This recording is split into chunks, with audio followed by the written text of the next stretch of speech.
ધોરણ 6 વિષય સામાજિક વિજ્ઞાન। એની અંદર વિદ્યાર્થી મિત્રો આપણે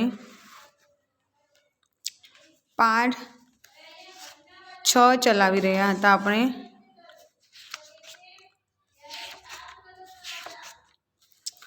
પાઠનું નામ હતું મૌર્ય યુગ, જેમાં સમ્રાટ ચંદ્રગુપ્ત મૌર્ય અને સમ્રાટ અશોક। આપણે પહેલાં પાઠનું થોડું રિવિઝન કરી લઈશું। તો એની અંદર આપણે શરૂઆતમાં જોયું હતું કે ચંદ્રગુપ્ત મૌર્ય એને કૌટિલ્ય ગોત્રના જે આચાર્ય વિષ્ણુગુપ્ત, જેને આપણે ચાણક્યના નામથી ઓળખીએ છીએ, તેમણે ચંદ્રગુપ્ત મૌર્યને શસ્ત્ર અને શાસ્ત્રોની તાલીમ આપી અને ચાણક્યના માર્ગદર્શનથી એમણે ઈસવીસન પૂર્વે 321માં જે નંદ વંશનો જે છેલ્લો સમ્રાટ હતો ધનનંદ, એને હરાવી અને મગધની ગાદી પર એ મૌર્ય વંશની શું કરે છે? સ્થાપના કરે છે। એટલે કે મગધની ગાદી ઉપર મૌર્ય વંશનું શાસન આવે છે। ત્યાર પછી ચંદ્રગુપ્ત મૌર્યએ ચાણક્યની રાજનીતિ અને વહીવટ અંગેની જે કુશળતાઓનો પૂરેપૂરો લાભ એને લીધો હતો અને ચાણક્ય દ્વારા જે લખાયેલ અર્થશાસ્ત્ર નામનો ગ્રંથ છે, એની અંદરથી મગધના સમયની રાજકીય, આર્થિક અને સામાજિક જીવનની આપણને માહિતી મળી રહે છે। એ પછી ચંદ્રગુપ્ત મૌર્યએ મગધ રાજ્યનો વિસ્તાર કરવા અને ગ્રીક રાજા સેલ્યુકસ નિકોદરને યુદ્ધમાં હરાવે છે અને એને યુદ્ધમાં હરાવ્યા પછી એના જે 4 સમૃદ્ધ પ્રદેશો હોય છે, કાબુલ, કંદહાર, હેરાત અને બલુચિસ્તાન, એ પ્રદેશો પોતે યુદ્ધમાં જીતી લે છે। હવે બીજી બાજુ સેલ્યુક્સ, ગ્રીકનો જે રાજા છે સેલ્યુક્સ, એ પોતે ચંદ્રગુપ્તની મૌર્યની બહાદુરીથી એ ખૂબ જ પ્રભાવિત થઈ જાય છે અને પોતાની જે પુત્રી હેલેના, એના લગ્ન ચંદ્રગુપ્ત મૌર્ય સાથે કરાવી દે છે। અહીંયા એનો ફાયદો શું થાય છે? પોતાનું રાજ્ય એની પાસે જ રહે છે અને પ્લસ એની પુત્રીના લગ્ન ચંદ્રગુપ્ત સાથે કરાવી દે છે। એ પછી સેલ્યુક્સ પોતાના દરબારનો જે રાજદૂત છે મેગસ્તનીસ, રાજદૂત એટલે કે એક રાજ્યનો બીજા રાજ્યમાં મોકલવામાં આવતો એક પ્રતિનિધિ, તો એ મેગસ્તનીસને પોતે હેલેના સાથે મગધના રાજ દરબારમાં એની સાથે મોકલે છે। એ પછી ચંદ્રગુપ્ત મૌર્યએ પોતે ભારતના પ્રદેશોમાં સમગ્ર ભારત ઉપર એક સાર્વભૌમ સત્તા સ્થાપવાનો એ પોતે પ્રયત્ન કરી રહ્યો હતો। આપણે એ પણ જોયું હતું કે એને સૌરાષ્ટ્રમાં આવેલ જૂના ગિરનાર પર્વતમાંથી નીકળતી નદીઓ પર બંધ બાંધી અને પુષ્યગુપ્તે સુદર્શન તળાવનું નિર્માણ કરાવેલું હતું। ત્યાર પછી આપણે એ પણ જોયું હતું કે ચંદ્રગુપ્તે પોતાના જીવનના જે અંતિમ દિવસો હતા એ જૈન મુનિ ભદ્રબાહુ સાથે મૈસૂર, જે હાલ કર્ણાટકમાં શ્રવણબેલગોળામાં સમય વિતાવ્યો હતો અને એને 24 વર્ષ સુધી પોતે મગધની ગાદી ઉપર એને શાસન કર્યું હતું। ત્યાર પછી ચંદ્રગુપ્ત મૌર્યના અવસાન પછી તેનો પુત્ર બિંદુસાર રાજગાદી પર આવે છે। હવે બિંદુસાર શું કર્યું કે ચંદ્રગુપ્તના અવસાન બાદ બિંદુસાર જ્યારે મગધની રાજગાદી પર આવે છે, તો એણે પોતાના પિતા તરફથી વારસામાં મળેલ જે વિશાળ સામ્રાજ્ય છે એને ટકાવી રાખ્યું હતું અને એની ભેટ એને પોતાના પુત્ર અશોકને આપી હતી। હવે બિંદુસારે નવા કોઈ રાજ્યો યુદ્ધમાં જીત્યા હતા નહીં, પણ પોતાના પિતા ચંદ્રગુપ્ત મૌર્ય તરફથી જે એને રાજ્ય મળ્યું હતું એને ટકાવી રાખ્યું હતું અને ગ્રીક રાજાઓ સાથેના જે સંબંધો હતા એ સંબંધોને પણ એને શું કર્યા હતા? એને પોતે ટકાવી રાખ્યા હતા। હવે બિંદુસાર જ્યારે પોતે મગધની ગાદી પર શાસન કરતો હતો ત્યારે એનો રાજકુમાર સુસીમ અને અશોક, હવે સુસીમને તક્ષશિલાના અને અશોકને અવંતીના રાજ્યપાલ તરીકે એમને નિમણૂક કરી હતી, પણ જ્યારે સુસીમ તક્ષશિલાના રાજ્યપાલ તરીકે હતો ત્યારે તક્ષશિલામાં લોકોએ બળવાઓ કરેલા, વિરોધો કરેલા હતા। હવે એને નિયંત્રિત કરવામાં પોતે નિષ્ફળ નીવડે છે, જ્યારે અશોકે પોતાની કાર્ય સફળતાપૂર્વક પાર પાડીને લોકોએ જે બળવો ઊભો કર્યો હોય છે એ બળવાને પોતે દાબી દે છે। હવે બિંદુસારે તેના શાસનકાળ દરમિયાન જેટલો સમય એને લગભગ 25 વર્ષ સુધી મગધની ગાદી પર એને શાસન કર્યું, પણ એને પોતે શાસનકાળ દરમિયાન કોઈપણ પ્રદેશ એને યુદ્ધમાં જીત્યો તો ન જ હતો, પરંતુ ગ્રીક રાજ્યો સાથેના એના જે સંબંધો હતા, મૈત્રીભર્યા જે સંબંધો હતા, એ સંબંધોને એને જાળવી પણ રાખ્યા હતા. હવે બિંદુસારના અવસાન પછી તેનો પુત્ર સમ્રાટ અશોક રાજગાદી પર આવે છે. સમ્રાટ અશોક પોતે શું કરે છે? પોતે રાજગાદી પર આવે છે. હવે પિતા બિંદુસારના અવસાન પછી મોટા ભાઈ સુસીમ અને એના બીજા જે સાવકા ભાઈઓ છે એની સાથે સમ્રાટ અશોકને સતત સંઘર્ષ થયા કરે છે રાજગાદી માટે થઈને. હવે રાજગાદી પર આવ્યાના 4 વર્ષ પછી સમ્રાટ અશોકનો પાટલીપુત્રની અંદર, જે એ સમયે મગધની રાજધાની હતી, ત્યાં એનો રાજ્યાભિષેક કરવામાં આવે છે અને તેને રાજા બનાવવામાં આવે છે. હવે રાજ્યાભિષેક થયા પછી અશોકે પિતા તરફથી જે બિંદુસાર તરફથી એને જે વારસામાં વિશાળ મગધ સામ્રાજ્ય મળ્યું હતું એમાં એ વધારો કરે છે. એને જે શિલાલેખો કોતરાવ્યા હતા એ લેખોમાં એને મગધ સામ્રાજ્ય ક્યાંથી ક્યાં સુધી ફેલાયેલું હતું, ક્યાંથી ક્યાં સુધી એનો વિસ્તાર થયેલો હતો તે એને દર્શાવેલું, કે છેક વાયવ્ય સરહદે આવેલા કંદહાર અને પેશાવરથી લઈ ઉત્તર ભારતમાં નેપાળ સુધી, દક્ષિણમાં મૈસૂર સુધી, પશ્ચિમે ગુજરાત સૌરાષ્ટ્ર સુધી અને પૂર્વમાં મગધ એટલે હાલનું બિહાર રાજ્ય અને કલિંગ એટલે હાલનું ઓડિશા રાજ્ય સુધી મગધ સામ્રાજ્યનો વિસ્તાર ફેલાયેલો હતો. હવે સમ્રાટ અશોકનું હૃદય પરિવર્તન કેવું? હવે સમ્રાટ અશોક એક મહત્વાકાંક્ષી રાજા હતો. સમ્રાટ અશોક શું હતો? પોતે એક મહત્વાકાંક્ષી રાજા હતો. હવે જ્યારે નંદ રાજાઓના સમયની અંદર જ્યારે ધનનંદનું શાસન હતું મગધ સામ્રાજ્યમાં, ત્યારે કલિંગ રાજ્ય મગધ સામ્રાજ્યનો એક ભાગ હતું. પરંતુ જ્યારે મગધ રાજ્ય પર નંદ વંશની હાર પછી જ્યારે મગધ રાજ્ય પર મૌર્ય શાસનની શરૂઆત થાય છે, તે સમયે કલિંગ રાજ્ય પોતે તેમાંથી સ્વતંત્ર રાજ્ય થઈ ગયું હતું. એટલે સમ્રાટ અશોક, જે પોતે એક મહત્વાકાંક્ષી રાજા હતો, એને કલિંગને ફરીથી મગધ સામ્રાજ્યનો એક ભાગ બનાવવા એ પોતે ઈચ્છતા હતો. એની મહત્વાકાંક્ષા કલિંગ રાજ્યને યુદ્ધમાં જીતવાની હતી. એટલે જ્યારે રાજગાદી પર આવ્યાના 4 વર્ષ પછી જ્યારે સમ્રાટ અશોકનો રાજ્યાભિષેક કરવામાં આવે છે, એના 8મા વર્ષે પોતે કલિંગના રાજા જયંત સાથે યુદ્ધ જાહેર કરે છે. આ યુદ્ધની અંદર એ ભયંકર યુદ્ધ હોય છે અને એ યુદ્ધની અંદર અશોકનો વિજય થાય છે અને જયંતની હાર થાય છે. હવે જ્યારે સમ્રાટ અશોક પોતે યુદ્ધમાં વિજય મેળવે છે, એટલે વિજય મેળવ્યા બાદ એ પોતે યુદ્ધ ભૂમિ ઉપર ફરવા નીકળે છે.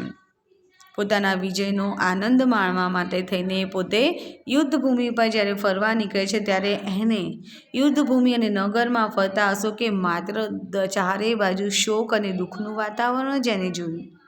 યુદ્ધમાં થયેલી ખુવારી અને સ્ત્રીઓ બાળકોના રડતા જોઈને કલિંગ પર વિજય મેળવેલો એનો જે આનંદ છે, આનંદ એનો જતો રહે છે. અનેક રાતો સુધી પોતે ઊંઘી નથી શકતો. એના મનની શાંતિ જતી રહી છે. યુદ્ધમાં થયેલી ખુવારીના કારણે અશોકના હૃદયમાં ભારે પશ્ચાતાપ છે અને દુઃખની લાગણી છે. કલિંગના યુદ્ધ પછી એને યુદ્ધની નિરર્થકતા સમજાય છે, કે યુદ્ધ કરવાથી કોઈ ફાયદો થતો નથી, નુકસાન જરૂરથી થાય છે. એટલે કલિંગનું જે યુદ્ધ છે એ સમ્રાટ અશોકના જીવનનું અંતિમ યુદ્ધ બની જાય છે અને પછી એને ક્યારેય યુદ્ધ ન કરવાનો પોતે નિર્ણય પણ લે છે. બૌદ્ધ સાધુ ઉપગુપ્તના ઉપદેશથી એણે શસ્ત્રોનો ત્યાગ કર્યો અને શાસ્ત્રોનું શરણ લીધું અને પોતે બૌદ્ધ ધર્મનો સ્વીકાર કરે છે અને એક રાજદ્વારીમાંથી ધર્માનુરાગી પુરુષ પોતે સમ્રાટ અશોક બની જાય છે. હવે સમ્રાટ અશોક પહેલો એવો શાસક હતો કે જેણે શિલાલેખો દ્વારા પોતાનો સંદેશ લોકો સુધી પહોંચાડવાનો એને પ્રયત્ન કર્યો હતો. હવે અશોકના મોટા ભાગની અભિલેખોની જે ભાષા છે પ્રાકૃત અને લિપિ બ્રાહ્મી હતી. હવે જ્યારે કલિંગના યુદ્ધનું વર્ણન કરતો સમ્રાટ અશોકે એક શિલાલેખ કોતરાવ્યો હતો અને એ શિલાલેખની અંદર એને લખાવ્યું હતું કે કલિંગના યુદ્ધમાં રાજા બન્યાના 8 વર્ષ પછી કે મેં કલિંગ રાજ્ય ઉપર યુદ્ધ કર્યું અને યુદ્ધની અંદર મેં પોતે વિજય મેળવ્યો. હવે આ યુદ્ધની અંદર લગભગ 1.5 લાખ લોકોને કેદ કરવામાં આવ્યા હતા. 1 લાખથી વધુ લોકો મૃત્યુ પામ્યા હતા. અને એનાથી આ જોઈને મને અપાર એટલે કહે છે કે મને ઘણું બધું દુઃખ થયું આ બધું જોઈને. જે લોકો પોતાના સગા સંબંધીઓ અને મિત્રોને ખૂબ ચાહે છે તથા પોતાના દાસો અને મૃતકો પ્રત્યે જે દયાભાવની જે લાગણી ધરાવતા હોય છે તેવા લોકો પણ યુદ્ધની અંદર પોતે શું કરે છે, મૃત્યુ પામ્યા હોય છે અથવા તો પોતાના જે સ્નેહીજનો છે એને ગુમાવી બેસે છે. અને આ જોઈને મને ભારે અતિશય પશ્ચાતાપ થઈ રહ્યો છે. હવે મેં ધમ્મ એટલે કે ધર્મનું પાલન કરવાનો અને અન્ય લોકોને તેનો ઉપદેશ આપવાનો મેં નિર્ણય કર્યો છે. હું માનું છું કે ધર્મના માધ્યમથી જ લોકોના દિલ જીતવા એ જબરજસ્તીથી વિજય મેળવવા કરતાં વધારે સારું છે. અને હું આ અભિલેખ ભવિષ્ય માટે એક સંદેશા રૂપ માટે કોતરાવી રહ્યો છું કે મારા પછી મારા પુત્રો અને પૌત્રો પણ યુદ્ધ ન કરે પણ ધર્મનો ફેલાવો કરે. કેવી રીતે કરી શકાય તે અંગે તેમને વિચારવું જોઈએ. હવે ગુજરાતના જૂનાગઢમાં ગિરનાર પર્વત તરફ જતા દામોદર કુંડ જતા અશોકનો શિલાલેખ મળી આવેલો છે કે જેની અંદર એને આ પ્રજાજોગ સંદેશ એને કોતરાવ્યો હતો. હવે જે પ્રાકૃત ભાષામાં લખાયેલ છે. હવે આ જે એનો શિલાલેખ મળી આવેલો છે એ શિલાલેખમાં એને 3 રાજ્યોના ઉલ્લેખ કરેલો છે. એક રાજા મહાક્ષત્ર રુદ્રદામાનો લેખ છે. બીજો લેખ છે મૌર્ય રાજા ચંદ્રગુપ્તના રાષ્ટ્રીય પુષ્યગુપ્ત જેને સુદર્શન તળાવનું નિર્માણ કરાવ્યું હતું. અને એના દ્વારા જે નિર્માણ કરાવેલ સુદર્શન તળાવ છે એમાં સમ્રાટ અશોકના રાષ્ટ્રીય યવનરાજ દ્વારા જે સિંચાઈ માટે તેમાંથી જે નહેરો કાઢવાની વિગતો છે એ વિગતો આ લેખની અંદર આપવામાં આવેલી છે. હવે ધર્મ પ્રચારક તરીકે અશોક, તો આપણે જોયું હતું કે અશોકે દેશભરમાં આવેલા બૌદ્ધ તીર્થધામોની પહેલાં એને યાત્રા શરૂ કરી અને યાત્રા દરમિયાન એને બૌદ્ધ ધર્મનો પ્રચાર કર્યો. હવે અશોકે ગૌતમ બુદ્ધના ઉપદેશોમાંથી પ્રેરણા મેળવીને પોતાની પ્રજાને ધર્મનો માર્ગ બતાવવા માટે પોતાના સામ્રાજ્યમાં ઠેર ઠેર એને શિલાલેખો અને સ્તંભલેખો કોતરાવ્યા હતા. અશોકે પોતે મગધ રાજ્યની અંદર એને શિકાર કરવા ઉપર એને પ્રતિબંધ ફરમાવી દીધો અને પશુઓની જે હિંસા થતી હતી એ પશુઓની હિંસા એ પોતે શું કરાવે છે, પોતે હિંસાને બંધ કરાવે છે. તેણે ગૌતમ બુદ્ધના પ્રેમ, દયા, કરુણા, અહિંસા, સદાચાર, અનુકંપા જેવા સિદ્ધાંતો છે એ સિદ્ધાંતો ઉપર એના પ્રચાર ઉપર એને ખૂબ જ ભાર મૂક્યો. એને ઉપદેશની સાથે સાથે લોકોને જીવનમાં ઉપયોગી બને તેવી વાતો પણ એને પોતે શિલાલેખોમાં કોતરાવી હતી. હવે લોકોને પ્રજાજોગ સંદેશ એને આપવા માટે શિલાલેખોમાં સમ્રાટ અશોકે શું કોતરાવ્યું હતું? તો પહેલું તો કે માતા પિતાની આજ્ઞાનું પાલન કરવું. માતા પિતાની આજ્ઞાનું શું કરવું? પાલન કરવું. બીજું, વડીલોનો આદર કરવો. આપણાથી જે મોટા આપણા જે વડીલો છે એ વડીલોનો આદર કરવો.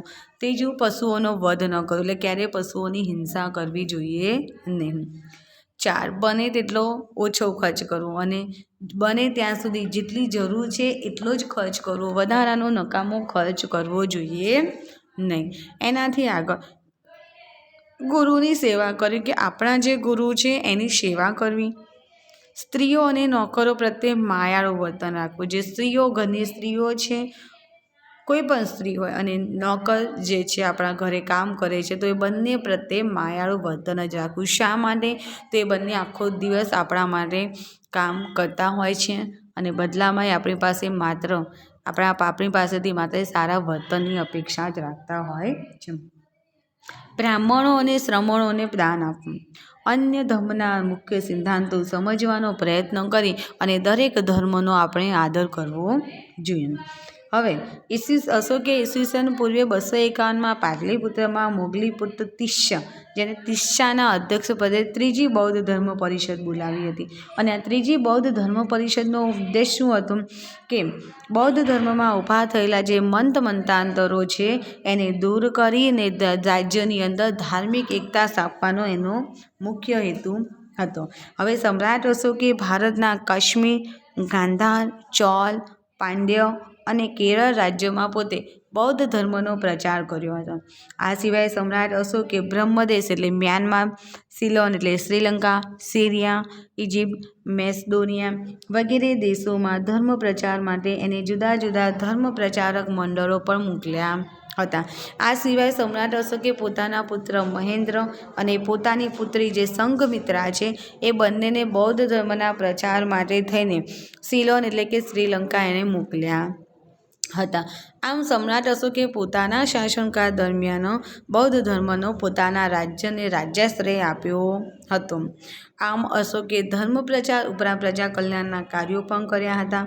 અશોકે માનવ અને પશુઓની સારવારની વ્યવસ્થા કરી, કૂવાઓ ખોદાવ્યા, વૃક્ષો રોપાવ્યા, નવા નવા રસ્તાઓ બનાવ્યા અને લોકોને વિશ્રામ કરવા માટે થઈને વિશ્રામ ગૃહોનું નિર્માણ પણ તેને કરાવ્યું હતું. હવે સમ્રાટ અશોકે એ પોતાના ગુણો અને કાર્યોને લીધે ઇતિહાસની અંદર એક મહાન રાજવી તરીકે ઓળખાય છે અને એણે પોતે મગધની ગાદી ઉપર લગભગ 36 વર્ષ સુધી એને પોતે શાસન કર્યું હતું. હવે મૌર્ય યુગનું વહીવટીતંત્ર અહીંયા સુધી આપણે આવ્યા હતા કે ચંદ્રગુપ્ત મૌર્યએ વિશાળ સામ્રાજ્યનું નિર્માણ તો કર્યું, સાથે સાથે એને તેનો વિસ્તાર સમ્રાટ અશોકે કર્યો હતો. હવે વિશાળ સામ્રાજ્ય વિશાળ હોય તો સ્વાભાવિક છે કે એનો વહીવટ કરવા માટે થઈને સામ્રાજ્યને જુદા જુદા વિભાગોમાં વહેંચવું પડે, તો જ તમે સુવ્યવસ્થિત વહીવટ ચલાવવા માટેનું તમે આયોજન કરી શકો છો.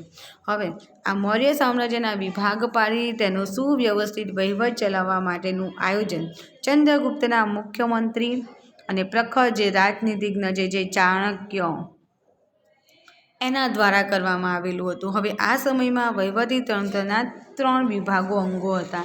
એને 3 વિભાગોમાં વહેંચવામાં આવ્યું હતું. તે 3 વિભાગો કયા કયા છે? તો પછી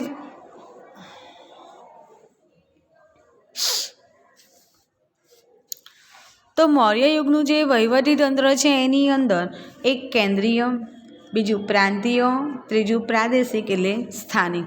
હવે કેન્દ્રીય વહીવટી તંત્ર કોને? મૌર્ય યુગનું વહીવટી તંત્ર 3 વિભાગની અંદર વહેંચવામાં આવેલું. કેટલા વિભાગમાં? તો કે 3 વિભાગમાં વહેંચવામાં આવેલું હતું. એમાં પહેલું છે તો કે કેન્દ્રીય વહીવટી તંત્ર. હવે સમ્રાટ એટલે કે જે રાજા એ શાસન વ્યવસ્થામાં પોતે ક્યાં રહેતો હતો? કેન્દ્ર સ્થાને રાજા રહેતો હતો. તે સામ્રાજ્યનો વહીવટ કરતો, લશ્કરી અને ન્યાયતંત્રનો વડો હતો. શું હતું? સામ્રાજ્યનો વહીવટી, લશ્કરી અને ન્યાયતંત્રનો પોતે વડો હતો. હવે તેનું પદ વંશ પરંપરાગત હતું. વંશ પરંપરાગત એટલે કે રાજાના મૃત્યુ પછી રાજાનો પુત્ર રાજગાદી પર બેસે તેને વંશ પરંપરાગત કહેવામાં આવે છે કે રાજાનું મૃત્યુ થાય એટલે એની ગાદી ઉપર રાજાનો પુત્ર જ રાજા બને છે. હવે પાટલીપુત્ર અને તેની આજુબાજુનો જે પ્રદેશ છે સમ્રાટ અશોકના સીધા અંકુશ હેઠળ રહેતો. તે મંત્રીઓ અને ઉચ્ચ અધિકારીઓની મદદથી પોતે વહીવટ ચલાવતો. હવે આટલું મોટું વિશાળ સામ્રાજ્ય હોય તો સ્વાભાવિક છે કે એને ચલાવવા માટે તેને જુદા જુદા અધિકારીઓની જરૂર પડે. તો એ માટે પોતાના રાજ્યના મંત્રીઓ અને જે ઉચ્ચ અધિકારીઓ છે એમની મદદથી પોતે વહીવટ ચલાવતો હતો. હવે ચાણક્યએ કુલ 18 ખાતાઓ દર્શાવ્યા છે. ચાણક્યએ કેટલા ખાતાઓ દર્શાવ્યા છે?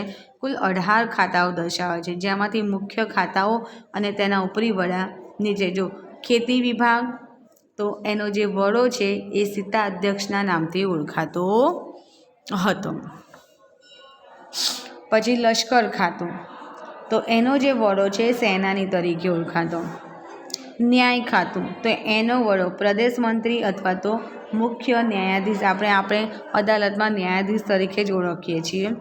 વ્યાપાર ખાતું, તો પણ્યાધ્યક્ષ તરીકે આ વડા ઓળખાતા હતા. દફતર ભંડાર એટલે અક્ષપટલ અથવા તો રાજ્યનું જે રેકર્ડ ખાતું છે તે એનો જે વડો, એનો જે અધિકારી છે એને મહા અક્ષપટલના નામથી ઓળખવામાં આવતું. ત્યાર પછી મુદ્રા એટલે પાસપોર્ટ ખાતું કે જે મુદ્રાઓ બનાવે છે એના અધ્યક્ષને, એના જે વડા છે એને મુદ્રાધ્યક્ષ તરીકે ઓળખવામાં આવતા હતા. હવે બીજું છે પ્રાંતીય વહીવટી તંત્ર. તો વિશાળ મૌર્ય સામ્રાજ્યને વહીવટી સરળતા ખાતર 5 વિભાગમાં વહેંચવામાં આવ્યું હતું. વિશાળ જે મૌર્ય સામ્રાજ્ય છે એ વિશાળ મૌર્ય સામ્રાજ્યનો વહીવટ કરવા માટે થઈને તેને 5 વિભાગોમાં વહેંચવામાં આવ્યું હતું. એક તો પ્રાંત એટલે મંડળ અથવા તો વિભાગના વડા તરીકે રાજ્યપાલ હતો. પહેલું પ્રાંત તો કહે છે કે એના વડા તરીકે કોની નિમણૂક કરવામાં આવી? રાજ્યપાલની. હવે આ પદ પર મોટે ભાગે રાજકુમારોની નિમણૂક કરવામાં આવતી. પ્રાંતનો વહીવટ કરવા માટે થઈને જે રાજ્યપાલોની નિમણૂક કરવામાં આવતી તે મોટે ભાગે કોણ હોય? રાજાના જે રાજકુમારો છે તે. હવે રાજ્યપાલનું કાર્ય શું હતું? તો રાજ્યપાલનું કાર્ય એટલું જ કે સમગ્ર પ્રાંતની અંદર શાંતિ વ્યવસ્થાની જાળવણી કરવી, કરવેરા ઉઘરાવવા અને રાજાના આદેશોનું લોકો પાસે પાલન કરાવવું અને પ્રાંતમાં જે ઘટનાઓ બને છે તેનાથી સમ્રાટને સતત વાકેફ રાખવાનું કાર્ય હતું. રાજ્યપાલનું કાર્ય શું હતું? તો કે રાજ્યપાલનું જે કાર્ય છે તો કે સમગ્ર પ્રાંતમાં શાંતિ વ્યવસ્થાની જાળવણી કરવી, પછી કરવેરા ઉઘરાવવા અને રાજા જે આદેશો આપે છે આદેશોનું પાલન પ્રજા પાસે કરાવવું અને પ્રાંતમાં બનતા બનાવો જે છે એ બનાવોથી સમ્રાટને સતત વાકેફ એટલે એને માહિતગાર કરતા રહેવું. ત્રીજું છે પ્રાદેશિક અથવા તો સ્થાનિક વહીવટી તંત્ર. હવે વહીવટી સરળતા માટે કોઈપણ પ્રાંતને આહાર એટલે કે જિલ્લા, સ્થાનીય અને આહારને પ્રદેશ એટલે ક્ષગ્રણ અથવા તો તાલુકામાં વહેંચવામાં આવતો. પ્રાંતને આહાર એટલે જિલ્લા તરીકે અને આહારને પ્રદેશ એટલે એને તાલુકામાં વહેંચવામાં આવતો. હવે આહારનો અધિકારી રાજુક એટલે આહારપતિ અથવા તો સ્થાનિક તરીકે ઓળખાતો અને જે પ્રદેશ છે એ પ્રદેશનો અધિકારી પ્રાદેશિક એટલે ગોપ કહેવાતો. યાદ રાખજો કે પ્રાંતનો જે આહાર છે આ આહારનો અધિકારી રાજુક તરીકે અને પ્રદેશનો જે અધિકારી છે પ્રાદેશિક અથવા તો ગોપ તરીકે પોતે ઓળખાતો હતો. હવે વહીવટી તંત્રનું નાનામાં નાનું એકમ ગ્રામ છે. જેમ આપણે તાલુકા પંચાયત, જિલ્લા પંચાયત એની અંદર ગામ એ નાનામાં નાનું એકમ છે, તેમ વહીવટી તંત્રનું નાનામાં નાનું એકમ કયું છે? ગ્રામ હતું. હવે તેનો ઉપરી ગ્રામીણ કહેવાતો. શું કહેવાતો? તેનો ઉપરી ગ્રામીણ કહેવાતો હતો. હવે ગામના ચૂંટાયેલા સભ્યોની સમિતિની મદદથી જ ગ્રામીણ ગામનો વહીવટ ચલાવતો. જેમ આપણા લોકશાહી સરકારની અંદર લોકો દ્વારા ચૂંટાયેલા વ્યક્તિ પોતે શાસન કરે છે. જેમ કે ગામડાની અંદર સરપંચની ચૂંટણી કરવામાં આવે છે ત્યારે ગામના લોકો પ્રત્યક્ષ રીતે પોતાનો મત આપી અને સરપંચની પસંદગી કરે છે, જે ગ્રામનો વહીવટ કરે છે. બરાબર? એટલે ગામના જે ચૂંટાયેલા સભ્યો છે એ સભ્યોની સમિતિની મદદથી ગ્રામીણ ગામનો વહીવટ ચલાવતો હતો. હવે આવે છે સમ્રાટ અશોકના ઉત્તરાધિકારીઓ તથા મૌર્ય વંશનું પતન કેવું થયું, કેવી રીતના થાય છે. હવે જે ઉદય પામે છે તેનો અંત પણ નિશ્ચિત છે. એટલે કે સમ્રાટ મગધની રાજગાદી ઉપર મૌર્ય સામ્રાજ્યનો અંત આવે છે અને એક નવા વંશની સ્થાપના થાય છે. તો સમ્રાટ અશોકના મૃત્યુ પછી તેના જે ઉત્તરાધિકારીઓ છે, સમ્રાટ અશોકના મૃત્યુ પછી તેના જે ઉત્તરાધિકારીઓ છે એના વિશે બ્રાહ્મણ, જૈન અને બૌદ્ધ ગ્રંથોમાંથી આપણને જુદી જુદી માહિતી મળે છે. હવે પુરાણોમાં આપેલ માહિતી મુજબ મૌર્ય વંશમાં થઈ ગયેલ 9 કે 10 રાજાઓમાં કુલ મળી 9 કે 10 રાજાઓમાંથી મળીને કુલ 137 વર્ષ શાસન કર્યું હતું. 9 કે જે 10 રાજાઓ હતા એમાંથી મળીને બધાએ કુલ 137 વર્ષ સુધી મગધની ગાદી ઉપર પોતે શાસન કર્યું હતું.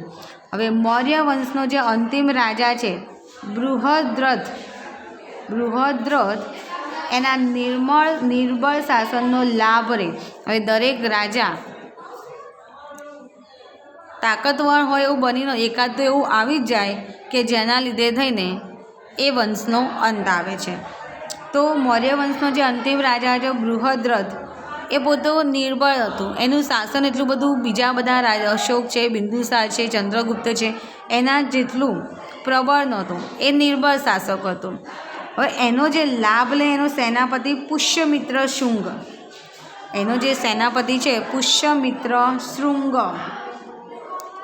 એને લશ્કરી કવાયત જોવાના બહાને, લશ્કરી છાવણીઓ જોવાના બહાને એને લઈ જાય છે અને ત્યાં લઈ ગઈ તેની હત્યા કરી નાખે છે.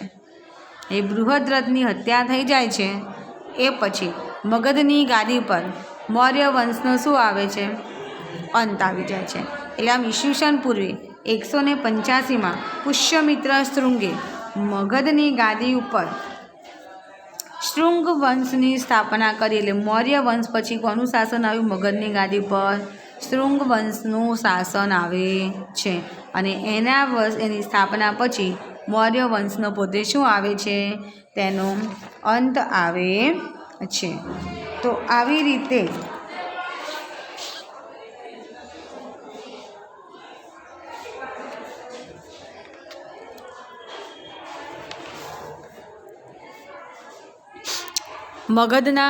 મગધની ગાદી પર મૌર્ય સામ્રાજ્યનો અંત પછી ત્યાં આગળ શૃંગ વંશની શરૂઆત થાય છે. એટલે જેની સત્તા થાય છે એનો અંત પણ આવે છે, જે ઉદય પામે છે એનો અંત પણ આવે છે. તો મૌર્ય વંશની અંદર જે આપણે કહીએ કે ચંદ્રગુપ્ત મૌર્યએ પોતે મગધની ગાદી પર મૌર્ય વંશની સ્થાપના કરી હતી. એ પછી એનો પુત્ર બિંદુસાર રાજગાદી પર આવે છે અને એને મગધ રાજ્યના વિસ્તારમાં કોઈ વધારો તો ન જ કર્યો હતો, પણ એને પોતાના પિતા દ્વારા જેને વારસામાં જે રાજ્ય મળ્યું હતું એને ટકાવી રાખ્યું હતું અને ગ્રીક રાજાઓ સાથેના સંબંધોને પણ એને ટકાવી રાખ્યા હતા. ત્યાર પછી તેનો પુત્ર આવે છે સમ્રાટ અશોક. સમ્રાટ અશોકે આખા ભારતની અંદર મગધ સામ્રાજ્યનો વિસ્તાર કર્યો હતો અને સમ્રાટ અશોક ઇતિહાસની અંદર પણ એક મહાન રાજા તરીકે જ એ ઓળખાય છે. અને છેલ્લો જે મૌર્ય વંશનો અંતિમ રાજા હોય છે બૃહદ્રથ, એનું શાસન નિર્બળ હોય છે, પોતે અશક્તિશાળી હોય છે અને એના કારણે એના જ રાજ્યનો જે સેનાપતિ છે પુષ્યમિત્ર શૃંગ એને લશ્કરી છાવણીઓ જોવાના બહાને એને બોલાવે છે અને ત્યાં એનું છળ કપટ કરીને એની હત્યા કરી નાખે છે. આમ ઈસવીસન પૂર્વે 185ની અંદર પુષ્યમિત્ર શૃંગે મગધની રાજગાદી ઉપર શૃંગ વંશની સ્થાપના કરે છે અને આવી રીતે મૌર્ય વંશનો અંત આવે છે. તો વિદ્યાર્થી મિત્રો, અહીંયા આપણો જે પાઠ છે મૌર્ય યુગ એ અહીંયા પૂરો થાય છે. હવે એનું સ્વાધ્યાય જેવું છે તમારે ગૃહ લેશનની અંદર તમારે લખવાનું છે. પહેલો પ્રશ્ન છે વિકલ્પો. એમાં ચંદ્રગુપ્તની તમામ સિદ્ધિઓમાં તેમના કયા ગુરુના માર્ગદર્શને ઘણો મહત્ત્વનો ભાગ ભજવ્યો હતો? તો કોણ? ચાણક્ય. સી. પછી છે ચાણક્ય દ્વારા લખાયેલા કયા ગ્રંથમાંથી તે સમયની રાજકીય, સામાજિક અને આર્થિક વ્યવસ્થા અંગેની માહિતી મળી રહી છે? તો અર્થશાસ્ત્ર. ડી.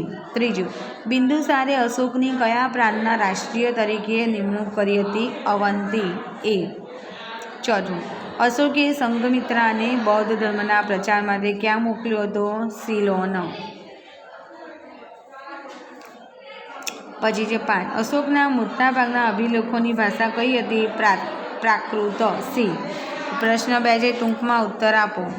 તો અહીંયા આગળ આપણે આપેલું છે